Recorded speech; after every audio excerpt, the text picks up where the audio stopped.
Olá, meu nome é Maurício Faé e no vídeo de hoje eu vou falar sobre a famosa 4-2-5 Nickel Defense. A 4-2-5 Nickel é um subpacote que deriva do pacote base 4-3-4, onde tem 3 linebackers, a saída de um deles e a entrada de um novo defensive back, caracteriza então esse subpacote Nickel. Esse quinto defensive back é o jogador chamado de Nickelback. Aqui é importante salientar que quando eu falo pacote ou subpacote, eu me refiro apenas aos jogadores que estão em campo, tá? Apenas ao grupo de jogadores que está em campo naquele momento. Quantos DLs, quantos linebackers, quantos defensive backs estão em campo naquele snap. No nosso subpacote 4-2-5, nós temos 4 DLs, 2 linebackers e 5 defensive backs. Onde cada um desses jogadores vai alinhar, qual vai ser a sua responsabilidade na jogada, isso tudo vai depender então da chamada do coordenador defensivo. É claro, né, que essas responsabilidades elas vão ser designadas dependendo das características desses jogadores e qual o pacote selecionado para aquele snap. Dessa forma, o objetivo então desse vídeo é falar sobre algumas características básicas desse subpacote 4-2-5, trazendo uma base de aplicação dele no front over com as coberturas do campo em cover 2 e em cover 3. Vamos para a prática. A 4-2-5 ela é um subpacote que nos permite enfrentar ataques com mais recebedores espalhados pelo campo. Nessa situação, o ataque está utilizando 4 wide receivers e com a Nickel Defense conseguimos então equilibrar as características dos jogadores em campo, visto que nós vamos ter 5 defensive backs. Cabe então ao coordenador defensivo saber como colocar essas peças em campo para que elas realizem a chamada com qualidade. Aqui eu trago o box defensivo, no caso os DLs e os linebackers, no alinhamento over. Tá? Eu trarei mais detalhes sobre o alinhamento over em vídeos futuros, mas para fins de entendimento, o alinhamento over nada mais é do que cobrirmos então todos os jogadores de linha ofensiva, exceto o offensive guard do lado fraco da formação. Tá? Podemos observar então que o lado forte defensivo nessa situação é a direita, pois nós baseamos para fazer essa chamada pelo lado oposto ao alinhamento do running back. Vamos então à proteção dos gaps, né? Temos então que os gaps da linha defensiva eles vão ser protegidos onde os dois defensive ends têm responsabilidade do gap C, ou seja, eles fazem a contenção externa. O defensive tackle, que está alinhado no technique 3 para o lado forte da formação, tem responsabilidade do gap B, enquanto que o nose tackle, que está alinhado no technique 1, tem responsabilidade pelo gap A para o lado fraco. Para fechar então esse nosso box e completar a proteção de gaps, o nosso weak side linebacker, que vai estar alinhado no technique 4i, ele tem a responsabilidade pelo gap B do lado fraco, enquanto que o Mike, que vai estar alinhado no technique 2i, vai cobrir o gap A forte. Após então esse nosso box estar em posição, com todos os jogadores sabendo suas responsabilidades de gap, podemos ir para o alinhamento da secundária. Como o ataque está alinhado com 4 wide receivers abertos, então precisamos ajustar onde cada um dos DBs vai estar para cobrirmos esses wide receivers sem deixar espaços, sem proteção no campo. Vamos cobrir então os dois wide receivers mais externos com os nossos cornerbacks, onde eles podem trabalhar a sua profundidade de alinhamento conforme a cobertura do campo que vai ser chamada.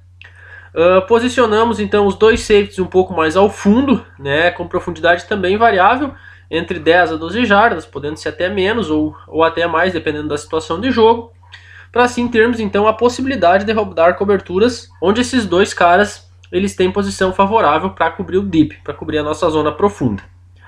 Para completar a defesa então, vamos posicionar o nosso Nickelback num slot receiver. Tá?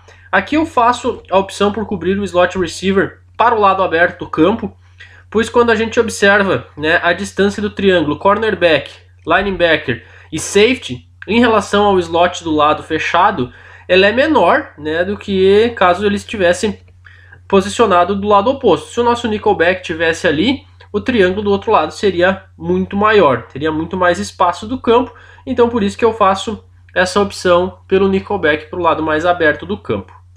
Bom, agora que nós posicionamos os 11 jogadores, tá? Os 11 defensores estão posicionados, a proteção de gap já está definida, podemos avançar para o próximo passo, que é a cobertura do campo. Ou seja, ao identificar uma jogada de passe, qual ponto cada um dos jogadores vai cobrir.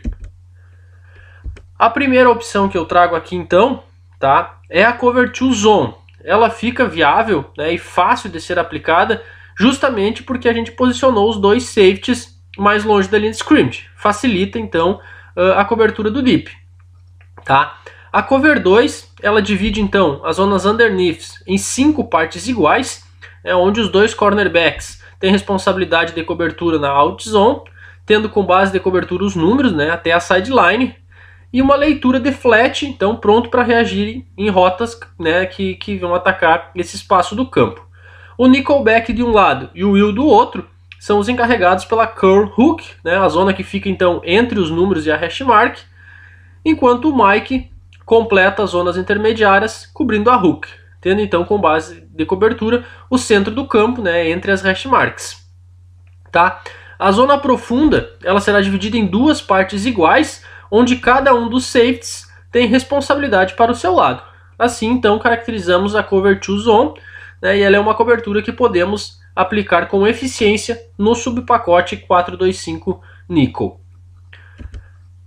Outra opção de cobertura do campo que podemos rodar também nesse subpacote com esse mesmo alinhamento é a cobertura Cover 3. Tá? Na Cover 3, as zonas underneath elas serão divididas agora em 4 partes, né? O nickelback de um lado e o strong safety do outro, eles são responsáveis pela cobertura, né, da out curl zone, onde os números agora eles passam a ser o centro da sua responsabilidade. E os dois linebackers eles vão cobrir o centro do campo, né, marcando a curl hook, né, onde a base de cobertura passa a ser a hash mark, beleza? O fundo do campo dessa vez ele será dividido em 3 partes iguais, onde nossos dois corners vão cobrir as laterais, enquanto o free safety vai cobrir a parte central do deep, tendo assim então a aplicação da Cover 3 nesse subpacote 4-2-5 nickel. A opção que torna a Cover 3 interessante é que ela permite que a gente trabalhe o alinhamento do strong safety. Né? Como agora ele tem responsabilidade por uma underneath zone, né, e não mais o deep, nós podemos trazer ele para mais próximo do box. Né? Assim a gente vai ter um suporte melhor contra o jogo corrido. Né? Vamos ter um jogador mais próximo da caixa e isso vai ajudar bastante. Né? Para compensar então essa aproximação do strong safety, nós vamos centralizar, né, o free safety, o que permite também com que ele esteja mais perto da sua base de cobertura, que é o deep 1/3 central. Tá?